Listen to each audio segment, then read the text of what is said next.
Los padres de mi prometido insistieron en un acuerdo prenupcial para proteger a su hijo, así que agregué una cláusula que no leyeron hasta el divorcio. Cuando Sebastián me propuso matrimonio, su madre lloró, no lágrimas de felicidad, sino del tipo que decía, atrapó a mi bebé precioso con su vientre de clase media. Su padre se lo llevó aparte durante 2 horas esa misma noche. Podía escuchar las voces amortiguadas a través de la puerta del estudio, palabras como cazafortunas y dinero familiar flotando como humo. El acuerdo prenupcial llegó 3 semanas después, 47 páginas entregadas por su abogado familiar durante lo que pensé que era una cena casual. Su madre sonrió dulcemente mientras deslizaba el sobre manila por la mesa. Solo una formalidad, dijo, para proteger a todos. Por todos. Se refería al fondo fiduciario de Sebastián por valor de 4,3 millones de euros. Yo era maestra de preparatoria ganando 43.000 euros al año. Había conocido a Sebastián en una gala benéfica donde era voluntaria, pero sus padres vieron a una mujer sin pedigrí. Leí el acuerdo prenupcial esa noche. Si nos divorciábamos, no obtendría nada. Ni la casa, ni los coches, ni un centavo. Incluso había una cláusula sobre niños, estableciendo que Sebastián tendría la custodia primaria, ya que podía proporcionar una mejor vida. Mi padre había sido abogado de contratos antes de morir. Me había enseñado a leer siempre la letra pequeña. La gente entierra la verdad en los detalles, siempre decía. Así que contraté mi propio abogado, un tiburón del centro especializado en derecho familiar. Agregamos mis propias enmiendas enterradas en la sección 12, subsección C, párrafo 4. El lenguaje era denso, deliberadamente confuso, envuelto en terminología legal. El abogado de su familia apenas miró mis adiciones. ¿Por qué lo haría? Yo era contra quien se estaban protegiendo. Nos casamos en junio. Su madre usó blanco en la boda. Nos mudamos a la casa que sus padres compraron para nosotros. Seguí enseñando. Su madre sugirió que dejara de trabajar. Ahora eres una esposa, dijo. Concéntrate en eso. Sebastián trabajaba en la empresa de su padre. Algunas noches llegaba a casa apestando a whisky. Otras noches no llegaba a casa para nada. La primera vez que encontré los mensajes, no dije nada. La segunda vez tomé capturas de pantalla. Para la tercera vez tenía una carpeta completa. 2 años después, solicité el divorcio. Su madre llamó 16 veces antes del mediodía. Su padre apareció en mi escuela, interrumpiendo mi clase. Piensa en lo que estás desechando, dijo. Estoy pensando muy claramente, respondí. Su abogado estaba radiante durante la mediación. El acuerdo prenupcial era hermético, les aseguró. Ella no obtiene nada. Pero mi abogado sonrió. Entonces deslizó un documento por la mesa. Su acuerdo prenupcial, dijo. Específicamente sección 12, subsección C, párrafo 4. El padre de Sebastián se puso sus anteojos de lectura. Su cara cambió de presumida a morada. ¿Qué diablos es esto? Esa, explicó mi abogado, es la cláusula de infidelidad que su cliente firmó. Si Sebastián comete adulterio durante el matrimonio, probado por evidencia documentada, el acuerdo prenupcial queda anulado. Además, pierde el 60% de todos los bienes matrimoniales al cónyuge traicionado. Tenemos mensajes, correos electrónicos, fotografías y recibos de tarjetas de crédito de 4 mujeres diferentes, abarcando todo el matrimonio. La habitación se quedó en silencio. La mano de su madre temblaba. Pero esa cláusula, susurró ella. No la leyeron, dije yo. Estaban demasiado ocupados protegiendo a su hijo de mí, demasiado seguros de que yo era la amenaza. Asumieron que firmaría cualquier cosa para casarme en su familia. El acuerdo tomó 3 meses. Obtuve la casa, los coches y 2,6 millones de euros. El juez se rió cuando su abogado argumentó que su cliente no entendía lo que estaba firmando. Su cliente es un hombre de 32 años con una maestría en negocios, dijo el juez. Tal vez debería haber leído su propio acuerdo prenupcial. Su madre envió un mensaje final. Destruiste a nuestra familia. No respondí. Se habían destruido a sí mismos en el momento en que asumieron que era demasiado estúpida para leer 47 páginas. Mi padre me había enseñado mejor que eso. Siempre lee la letra pequeña, había dicho. Lo que no les dije fue que el acuerdo era solo el comienzo. Sección 12, subsección C, párrafo 4, tenía más enterrado que solo la cláusula de infidelidad. Había 3 provisiones adicionales que el abogado de su familia nunca notó. Había trabajado con mi abogado durante 6 semanas perfeccionando el lenguaje. Lo hicimos parecer relleno legal estándar, el tipo de fraseo redundante que los abogados usan para sonar importantes. La segunda provisión establecía que si se activaba la cláusula de infidelidad, también heredaría la participación del 40% de Sebastián en la empresa de su padre, la que su padre le había prometido como regalo de bodas, la que se suponía que permanecería en la familia para siempre. Su padre había transferido esas acciones a Sebastián 2 meses antes de nuestra boda como maniobra fiscal. Ahora eran mías. No mencioné esto durante la mediación. Mi abogado había aconsejado esperar. Deja que piensen que salieron fácil con el efectivo y los bienes, había dicho. Entonces soltaremos la bomba real. 3 días después de que se finalizó el divorcio, recibí los certificados de acciones. El padre de Sebastián me llamó 47 veces esa tarde. Contesté en la 48ª llamada. ¿Qué quieres?, dijo. Su voz temblaba. No quiero nada, respondí. Ya tengo todo. No puedes hacer esto. Esas acciones son legado familiar. Lucharemos contra esto. Luchen entonces. Su propio abogado aprobó el acuerdo prenupcial. Su hijo lo firmó. El juez validó el acuerdo. Buena suerte explicando a un tribunal por qué un contrato legalmente vinculante debería ser anulado porque no se molestaron en leerlo. Colgué. La empresa valía 18 millones de euros. Mi participación del 40% significaba que ahora poseía acciones por valor de 7,2 millones de euros, además de mi acuerdo. Más importante, ahora tenía derechos de voto. La empresa tenía 5 miembros de la junta. El padre de Sebastián tenía el 45% y controlaba 3 asientos de la junta. Su socio tenía el 15% y controlaba un asiento. Ahora controlaba el asiento restante, lo que significaba que cualquier decisión corporativa importante necesitaba mi aprobación. Esperé 2 semanas antes de asistir a mi primera reunión de la junta. Me vestí con el mismo atuendo que había usado para la cena de ensayo de nuestra boda, el que su madre había llamado demasiado casual para un evento familiar. Entré a la sala de conferencias exactamente a las 9 de la mañana. El padre de Sebastián ya estaba allí, su cara del color de carne podrida. Su socio, Douglas, parecía nervioso. El director financiero y el director operativo de la empresa se sentaron en el extremo opuesto de la mesa, estudiando intensamente sus portátiles. ¿Comenzamos?, dije, tomando el asiento vacío en la cabecera de la mesa. No tienes derecho a estar aquí, dijo el padre de Sebastián. Tengo todo el derecho. Poseo el 40% de esta empresa. Estoy en la junta. Recibí notificación apropiada de esta reunión. Ahora, ¿discutimos las ganancias trimestrales o prefieren desperdiciar el tiempo de todos? El director financiero se aclaró la garganta. Era un hombre delgado de 60 años llamado Bernardo, que parecía sobrevivir de café y ansiedad. Tal vez deberíamos proceder con la agenda, sugirió en voz baja. La reunión duró 3 horas. No dije nada durante las primeras 2 horas y media. Solo escuché y tomé notas. Me enteré de que la empresa estaba planeando una expansión importante. Querían adquirir un competidor más pequeño por 4,5 millones de euros. El trato requeriría aprobación de la junta. Cuando el padre de Sebastián finalmente presentó la propuesta de adquisición, levanté mi mano. Voto no. Todos me miraron fijamente. No puedes simplemente votar no, dijo el padre de Sebastián. Puedo, y lo hice. La propuesta es fiscalmente irresponsable. Están pagando al menos 1,2 millones de euros de más, basándose en su valor real de activos. El análisis de mercado está incompleto. El cronograma de integración es poco realista, y francamente, no confío en su juicio. Su cara se puso morada de nuevo, el mismo tono que había visto durante la mediación. No sabes nada sobre dirigir un negocio, siseó. Sé cómo leer estados financieros. Sé que los márgenes de ganancia de esta empresa han estado disminuyendo durante 3 años. Sé que han usado fondos de la empresa para gastos personales. Y sé que si esta adquisición falla, cosa que hará, culparán a todos, excepto a ustedes mismos. La habitación se quedó en silencio. Los dedos de Bernardo se congelaron sobre su teclado. Douglas de repente se interesó mucho en su vaso de agua. ¿Cómo te atreves?, dijo el padre de Sebastián. Su voz era baja ahora, peligrosa. ¿Cómo me atrevo?, respondí, igualando su tono. ¿Cómo se atreven ustedes a asumir que era demasiado estúpida para entender su negocio? Demasiado ingenua para ver lo que estaban haciendo. Entregaron acciones de una empresa que estaban administrando mal a su hijo. Luego se sorprendieron cuando alguien con verdadera alfabetización financiera los confrontó. Me levanté, recogí mis papeles y caminé hacia la puerta.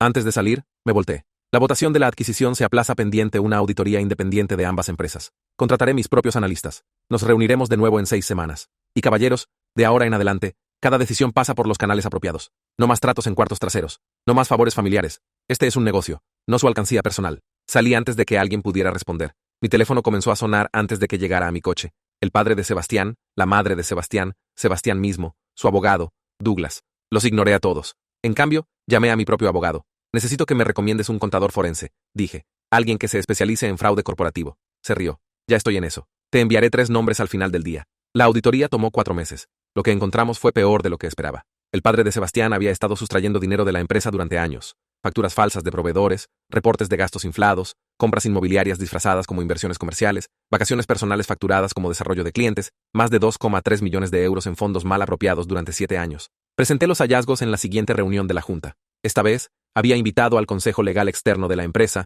y un representante de Hacienda. El padre de Sebastián trató de hablar. Lo interrumpí. Tienen 2 opciones, dije. Renuncian inmediatamente y devuelven los 2,3 millones de euros, o reportamos esto a la Comisión Nacional del Mercado de Valores y dejamos que ellos se encarguen. Enfrentarán cargos de fraude, posible tiempo en prisión y ruina financiera completa. Su elección. Eligió la renuncia. Firmó los papeles esa tarde con manos que temblaban tanto que apenas podía sostener la pluma. Douglas fue nombrado director ejecutivo interino. Nominé a Bernardo como director financiero, una posición que efectivamente ya estaba desempeñando mientras su jefe jugaba golf. La empresa se estabilizó en 6 meses. Sin los proyectos de vanidad del padre de Sebastián y gastos fraudulentos, nuestros márgenes de ganancia mejoraron en 34%. Cancelamos la adquisición desastrosa. En cambio, invertimos en actualizar nuestra infraestructura tecnológica y expandir nuestra base de clientes. Los ingresos aumentaron en 1,7 millones de euros en el primer año. La madre de Sebastián me culpó por destruir el legado familiar. Enviaba correos electrónicos, mensajes largos y divagantes sobre traición y crueldad, y cómo les había quitado todo. Publicaba en redes sociales sobre cazafortunas que seducen a hombres inocentes y luego roban su derecho de nacimiento. Nunca respondí. Estaba demasiado ocupada aprendiendo cómo dirigir una empresa.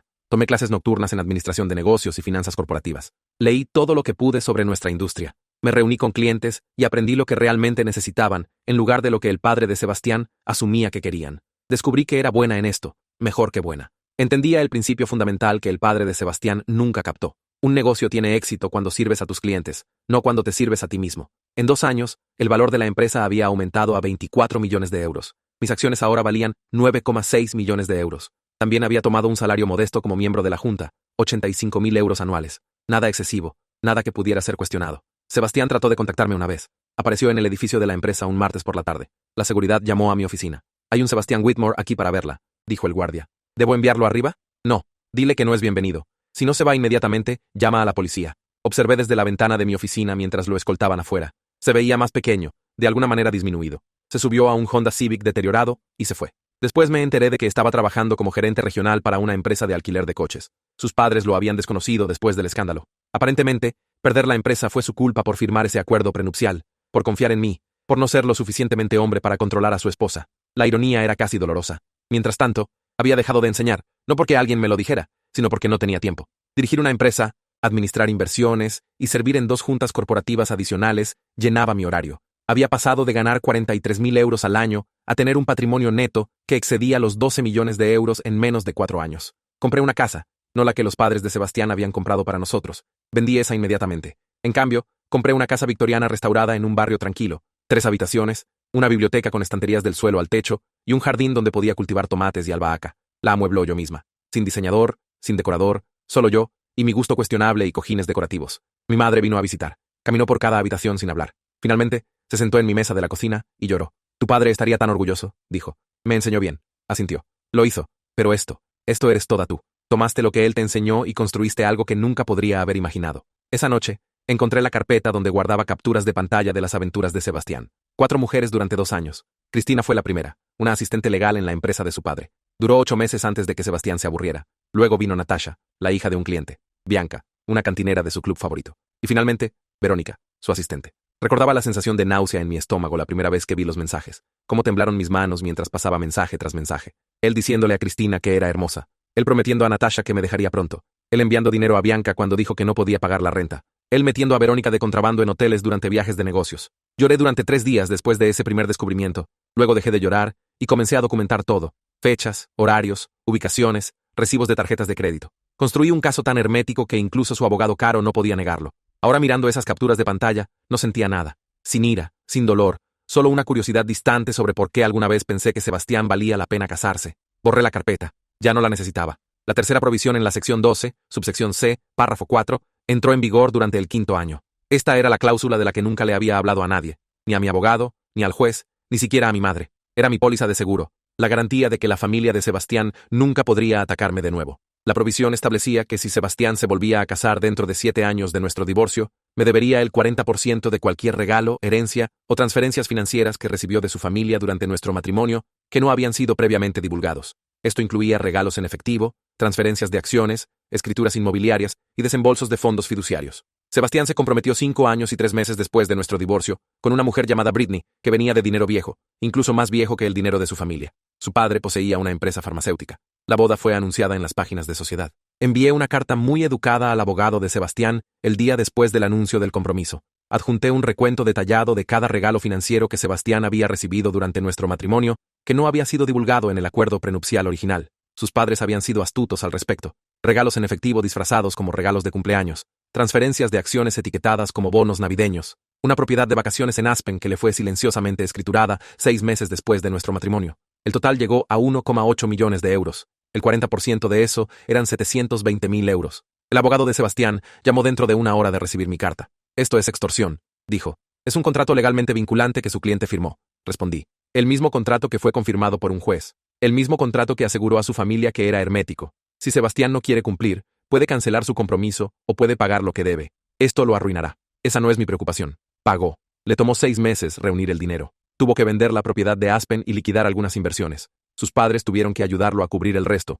lo que aparentemente causó una pelea familiar masiva. Según las páginas de Sociedad, culparon a Britney por todo el lío. La boda fue pospuesta indefinidamente, luego silenciosamente cancelada. Britney se casó con otra persona 8 meses después. Deposité los 720.000 euros y no pensé más en ello. La cuarta y última provisión era de la que más orgullosa estaba. Estaba enterrada tan profundamente en el lenguaje legal que incluso mi propio abogado había cuestionado si alguien la encontraría alguna vez. La provisión establecía que cualquier intento por parte de Sebastián o su familia de impugnar el acuerdo prenupcial, el acuerdo de divorcio o cualquier reclamo posterior resultaría en la pérdida automática de todos los derechos a sus acciones de la empresa, pasadas y futuras. Además, tendría derecho a buscar daños por acoso legal. El padre de Sebastián trató de impugnar el acuerdo 7 años después de nuestro divorcio. Había contratado un nuevo equipo legal, abogados caros de Nueva York, que se especializaban en derrocar contratos fraudulentos. Presentaron una moción alegando que había manipulado a Sebastián para firmar el acuerdo prenupcial bajo coacción, que había ocultado mis verdaderas intenciones, que la cláusula de infidelidad era irrazonable. Mi abogado me llamó a las 6 de la mañana que se presentó la moción. Se reía tan fuerte que apenas podía hablar. Realmente lo hicieron, dijo. Realmente activaron la opción nuclear. Sonreí. Envíales una copia de la sección 12, subsección C, párrafo 4, provisión 4, luego presenta nuestra contrademanda. El caso fue desestimado dentro de 2 semanas. La jueza no solo confirmó cada decisión previa, me otorgó 340.000 euros en honorarios legales y daños. También agregó una opinión escrita que era básicamente una conferencia de 12 páginas sobre leer contratos antes de firmarlos. Las acciones restantes de la empresa del padre de Sebastián, el 45% que había retenido después de su renuncia, ahora estaban en riesgo. La provisión que había enterrado establecía que cualquier pérdida transferiría sus acciones a mí proporcionalmente. Mi abogado tuvo que explicar al tribunal que esto significaba que absorbería sus acciones proporcionalmente. La jueza ordenó al padre de Sebastián transferirme inmediatamente el 15% de sus acciones como penalización por presentar una demanda frívola. Su participación del 45% se convirtió en 30%. Mi participación del 40% se convirtió en 55%. Ahora poseía el control mayoritario de la empresa. Douglas vino a mi oficina el día después de la decisión. Parecía exhausto. El tipo de cansancio que viene de lidiar con rabietas de gente rica durante demasiado tiempo. ¿Qué vas a hacer?, preguntó. ¿Qué quieres decir? ¿Podrías liquidar la empresa, venderla pieza por pieza? Harías una fortuna. Podría, pero no lo haré. ¿Por qué no? Porque 73 personas trabajan aquí. Tienen familias, hipotecas, hijos en la universidad. No voy a destruir sus medios de vida porque el padre de Sebastián es un idiota. Douglas sonrió por primera vez en meses. Entonces, ¿cuál es el plan? Seguimos construyendo, seguimos creciendo, cuidamos a nuestra gente, y probamos que una empresa puede tener éxito sin corrupción. Nos dimos la mano. Él volvió a ser director ejecutivo. Yo volví a ser la accionista mayoritaria que realmente leía los reportes trimestrales. La madre de Sebastián nunca me perdonó. Murió 3 años después. Ataque al corazón a los 67. Sebastián no me invitó al funeral. Envié flores de todos modos, rosas blancas. La tarjeta decía, espero que hayas encontrado la paz. No la firmé. El padre de Sebastián perdió todo en 5 años. El escándalo de la investigación de fraude lo siguió a todas partes. Nadie lo contrataría. Nadie invertiría con él. Había construido toda su identidad en ser un hombre de negocios exitoso, y yo se la había quitado simplemente haciendo cumplir las reglas que había ignorado durante décadas. Murió solo en un hogar de ancianos. Sebastián llamó para decírmelo. No sé por qué. Tal vez pensó que me sentiría culpable. Tal vez quería que me regocijara. Tal vez solo necesitaba decírselo a alguien que entendiera. Siento su pérdida, dije. ¿En serio? Su voz era amarga. Sí, nunca quise que tu padre muriera. Solo quería que enfrentara las consecuencias de sus acciones. Colgó sin decir adiós. Tampoco fui a ese funeral. 10 años después de mi divorcio, vendí la empresa. Una empresa tecnológica de California quería adquirirnos por 67 millones de euros. Como mi participación del 55% significaba que me iba con 36,85 millones de euros, me aseguré de que cada empleado recibiera paquetes de liquidación y opciones de acciones como parte del trato. Douglas se retiró con 8 millones de euros. Bernardo compró una casa de vacaciones en Portugal. Tenía 39 años y era más rica de lo que jamás había imaginado. Más rica de lo que la familia de Sebastián jamás había sido, incluso en su apogeo. Y lo había hecho legalmente, éticamente, leyendo la letra pequeña y responsabilizando a las personas. Establecí una fundación, la Fundación Letra Pequeña. Proporcionábamos servicios legales gratuitos a mujeres en negociaciones prenupciales. Enseñábamos educación financiera a adolescentes. Financiábamos becas para estudiantes universitarios de primera generación estudiando Derecho y Negocios. El tipo de estudiantes que venían de familias como la mía, aquellos que no se suponía que entendieran contratos o estructuras corporativas o fondos fiduciarios. Ayudamos a más de 3.000 mujeres en nuestros primeros 3 años. Revisamos acuerdos prenupciales, encontramos cláusulas ocultas, descubrimos lagunas, les enseñamos a protegerse antes de firmar cualquier cosa. Tuvimos una tasa de éxito del 94% en negociar términos más justos. Contraté un equipo de 15 abogadas, contadoras, asesoras financieras, todas mujeres. Muchas tenían sus propias historias sobre acuerdos prenupciales y divorcio y ser subestimadas. Trabajábamos desde un almacén renovado en el centro, ladrillos expuestos, muebles modernos, paredes cubiertas con cartas de agradecimiento de clientes. Una tarde, una mujer joven llamada Priya vino para una consulta. Tenía 24 años, comprometida con un hombre cuya familia poseía una cadena de hoteles. El acuerdo prenupcial que le habían dado tenía 63 páginas. Trabajaba como enfermera ganando 51.000 euros al año. Esto se ve familiar, dije, hojeando las páginas. Me dijeron que es estándar, solo para proteger a todos. Sonreí. Déjame mostrarte cómo se ve realmente el estándar. Pasamos 4 horas revisando su acuerdo prenupcial línea por línea. Encontramos 18 cláusulas que eran irrazonables, términos que la dejarían sin hogar si se divorciaran, provisiones que daban a su familia control sobre cualquier niño, lenguaje que le impedía trabajar en cuidados de salud si el matrimonio terminaba. Esto no es un acuerdo prenupcial, le dije. Esto es una trampa. Sus manos temblaban. ¿Qué debo hacer?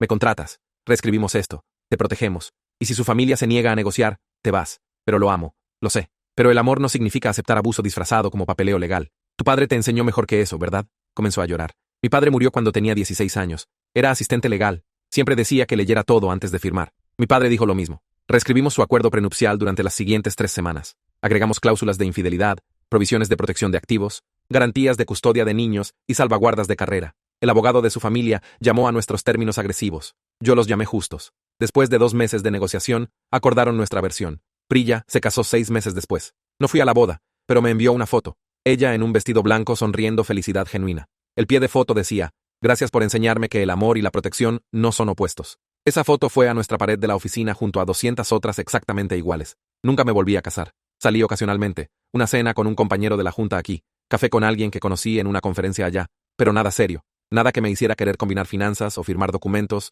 o confiar en alguien con mi seguridad cuidadosamente construida. Mi terapeuta preguntó si tenía miedo al compromiso. Dije, no, finalmente entendí mi propio valor. No necesitaba una pareja para validarme o completarme o dar significado a mi vida. Había construido una vida de la que estaba orgullosa, y no la arriesgaría a menos que apareciera alguien verdaderamente extraordinario. Nadie lo hizo nunca, y estaba bien. Compré una segunda casa, esta en las montañas, paneles solares, un pozo, árboles frutales. Pasé veranos allí, lejos de la ciudad, y los recuerdos y el peso de probarme una y otra vez. Me sentaba en el porche con café y observaba ciervos pastando en el prado. A veces pasaban días sin hablar con otra persona. Mi madre se preocupaba de que estuviera sola. Llamaba y preguntaba si estaba bien, si era feliz, si lamentaba no tener hijos o familia propia. Estoy exactamente donde quiero estar, le decía. Y eso es un privilegio que la mayoría de las personas nunca experimentan. Se detenía, luego decía, tu padre todavía estaría orgulloso. Lo sé, porque el orgullo no se trataba de tener un esposo o hijos o seguir el camino esperado. El orgullo se trataba de leer 47 páginas cuidadosamente, entender lo que estabas firmando, protegerte cuando todos asumían que eras demasiado ingenua o estúpida o enamorada para notar la trampa. El orgullo se trataba de ganar. La fundación creció. Nos expandimos a 6 ciudades. Ayudamos a mujeres con acuerdos prenupciales, divorcios, contratos comerciales, acuerdos laborales, cualquier situación donde el otro lado asumía que la ignorancia podía ser explotada. Nos hicimos conocidas como la empresa que leía la letra pequeña, las que encontraban lo que todos los demás perdían. Di charlas en universidades y conferencias de mujeres. Contaba mi historia no para presumir, no para alentar la venganza, sino para enseñar una lección simple. El conocimiento es poder. La educación legal es protección. Y nunca deberías firmar algo que no entiendes completamente. Después de mis charlas, mujeres jóvenes se acercaban. Me agradecían por mostrar que era posible, por probar que ser subestimada podía convertirse en una ventaja. Algunas compartían sus propias historias, contratos que habían cuestionado,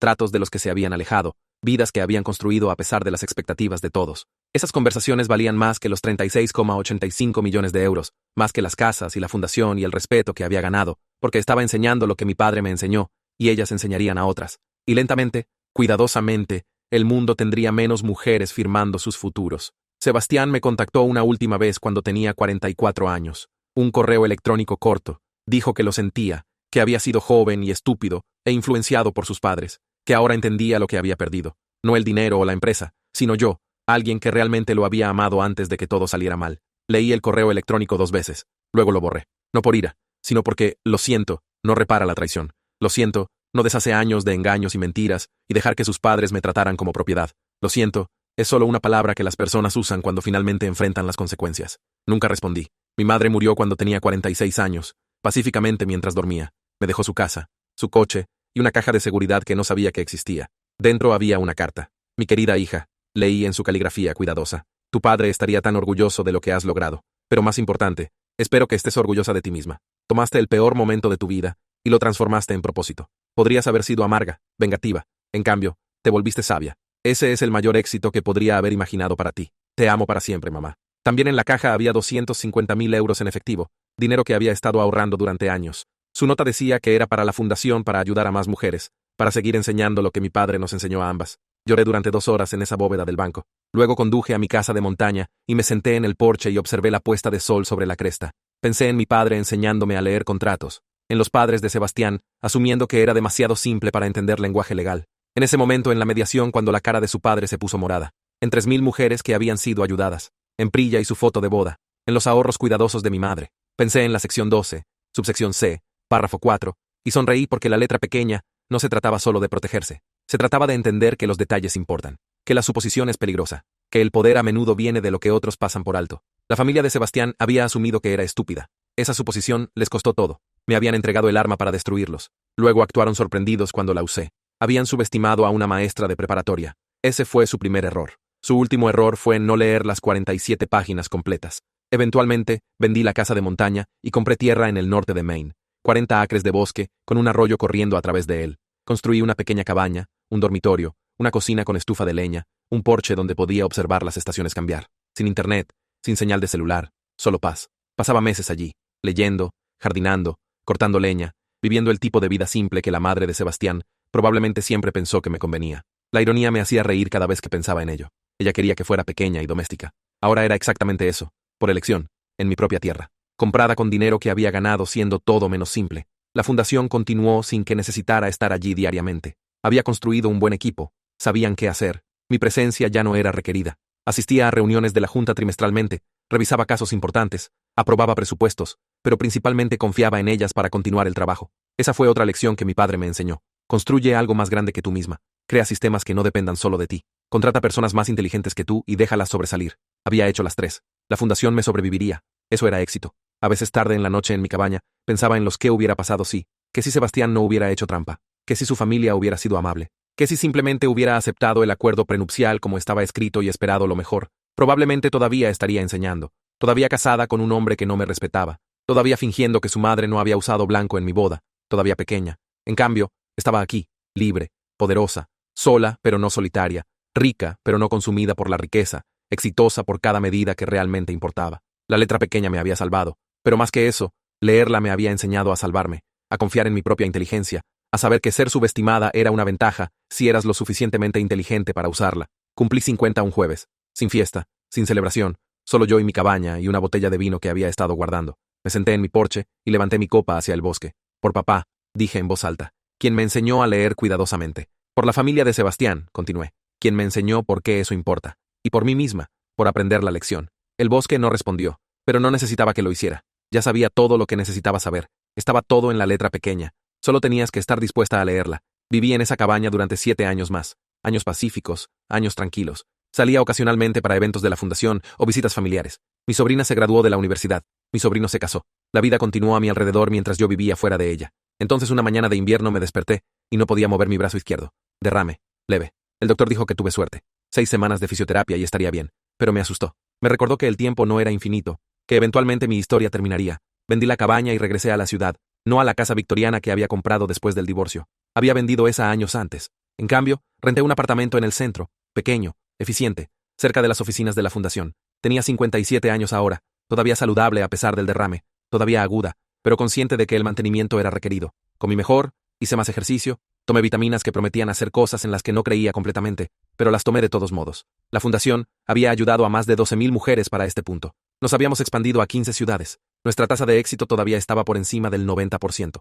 Habíamos prevenido millones de euros en acuerdos injustos, salvado miles de mujeres de contratos que las habrían destruido. Comencé a escribir un libro, una autobiografía, esta historia, la que están leyendo ahora. Quería documentar todo, no solo por vanidad, sino porque la lección era importante, porque las mujeres necesitaban saber que esto era posible, porque la próxima generación merecía entender que los acuerdos prenupciales no eran gestos románticos, eran contratos legales, y los contratos legales requerían alfabetización. Mi editor preguntó si quería cambiar nombres, proteger identidades. Dije no. Sebastián y su familia habían aprendido el precio de sus suposiciones. Que mi historia sirva como advertencia para otros que podrían cometer los mismos errores. El libro fue publicado en mi 59º cumpleaños. Se convirtió en un bestseller en 3 meses. Grupos de mujeres lo usaban para clubes de lectura. Escuelas de derecho lo agregaron a sus listas de lectura. Programas de negocios lo enseñaban como estudio de caso en negociación de contratos. Di entrevistas, podcasts, charlas. Las personas preguntaban si me sentía reivindicada, si este éxito compensaba el dolor que Sebastián había causado. Siempre decía, no, nada compensa la traición. Pero entender que la traición podía transformarse en propósito,